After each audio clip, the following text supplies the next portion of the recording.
everyone. Today I've got the incredible Annabel de Boulay with me. Annabel, please could you introduce yourself and share how you were drawn to Avalon? Hi everyone, so I'm Annabel de Boulay. I'm the founder of the Avalon Rose Chapel, where I'm sitting now with my Black Panther Stomper, who's decided to join us for the interview. And I first came to Avalon 22 years ago on my eldest daughter Sophia's first birthday. And I was drawn here to really come and remember my past lives here on the ancient Isle of Avalon, the Isle of the Dead, transformation and rebirth, and then to train as a priestess of Avalon with the Glastonbury Goddess Temple. So I have spent the last 22 years journeying here and working every year at the Goddess Conference until I eventually moved down here 13 years ago, where I live in the Avalon Rose Chapel with my family and my many animals. So I'm so looking forward to sharing my journey with you and also working this year at the conference again as a ceremonialist, helping to facilitate your own journey with the incredible energies of Avalon, and especially this year, the sovereign goddess of Avalon. How do you experience and express your spiritual path day to day in Avalon? So on a day-to-day basis, I walk the land every day with my dogs, and that's how I really connect to my soul, to the energies of Avalon and to my guides. And it's a very important practice to stay grounded and rooted in the energies of the land and connecting to Mother Nature and to the goddess and to Avalon in all the ways that they are made manifest through the land and through the earth, and especially through the dragon lines. So I have lived on the Mary and Michael dragon lines my entire life, and the Michael ley line actually literally runs straight through the chapel. So for me it's very important to connect with those energies because they anchor the energies of the dragons and of the sacred marriage here in the lands, along with the red and white springs that also create their alchemical sacred marriage. And that for me is one of the most powerful energies in Avalon, is the energy of the sacred marriage deep within the earth, within the dragon lines, and of course within our hearts. And as an Avalon Rose priestess, I work very deeply with the Gnostic path and the belief in the sacred marriage of Sophia and the Christos, and in Magdalene and Yeshua, and in Michael and Mary, and their energies are just so deeply present here in Glastonbury, Avalon, and in the Summerlands. When we say divine feminine or goddess, what does that mean for you? Such a big question. So for me, it actually began as quite a political journey back when I was 19 and studying my BA degree in English. And I'd read all the Greek myths, and then I was studying the early Christian mystics. And I asked the question, why is God male? And I really came to goddess, to the divine feminine, through the Madonna, through Catholicism. As I was fearing the death of my own mother from cancer, I really turned to Mother Mary. And then I spent these incredible 4 summers in a very rural village in southern Italy.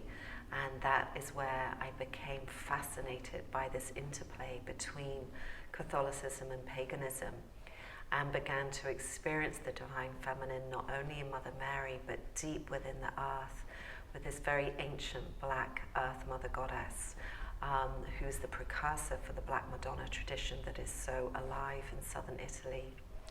And then I spent time in Peru, in the house of a shaman, and traveled with him all over Peru. And that's when I really came to experience the divine feminine as Pachamama in the land, in a much deeper, more shamanic way. And then when I came to Avalon, I continued to really work with the energies of the land and with the divine feminine. And so whilst I continued to study her and study goddess paganism, and which I call goddess theology, and comparing that with feminist theology, I began to really explore the divine feminine, both in goddess paganism and then in the early Christian Gnosticism, those original true teachings before the patriarchal church corrupted and manipulated them. And so that is really my focus spiritually, is on that interplay between what I call the rose lineage and then the ancient Celtic Druidic lineage here in Avalon, because both these lineages have their roots in the Neolithic British Isles, and then those teachings were taken to ancient Mesopotamia, and you can track how the mythos and the deities and the archetypes travel all the way down the millennia through ancient Judaism, ancient Egypt, the ancient Greco-Romano pantheon, until they arrive in the early Christian Gnostics, who then bring those teachings back to Glastonbury Avalon, where they weave with the indigenous existing Celtic Druidic lineage and teachings, but of course they have their shared root in the Neolithic period. And so that is how I love to explore goddess and the divine feminine, but especially in relation to her sacred marriage with the divine masculine, with the god.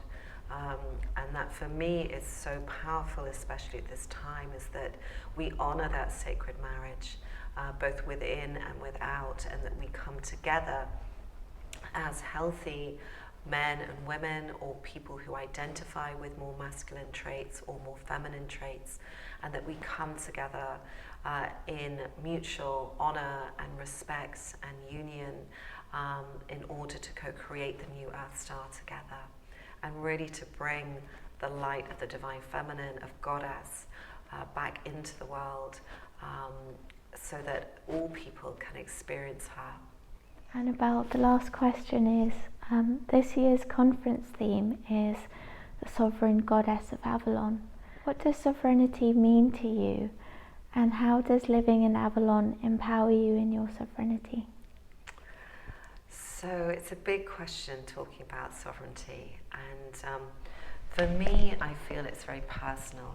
So when I am sovereign, I am true to myself and to my own relationship with goddess and God.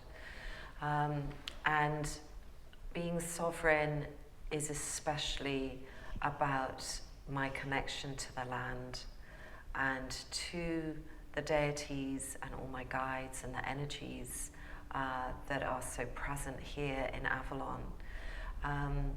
So I think sovereignty for me is about ensuring that I'm always in integrity with myself and my values and my beliefs, and that I am always being conscious of coming from a place of being in direct communion with Goddess and God, and offering myself as a vessel for their divine love and wisdom and grace to flow through me for the good of all beings. So for me it is about being in my power, but from a place of humility and integrity that is grounded in lived embodied experience, and in a very personal devotion to the divine and to my soul's purpose in service to the community. Annabel, on behalf of everyone that watches, thank you so much for your time. Thank you for sharing your words and your wisdom with us, and we look forward to seeing you at the conference. Thank you so much, Ria. I've really loved it, and I so look forward to working and journeying with all of you this conference. It's going to be amazing.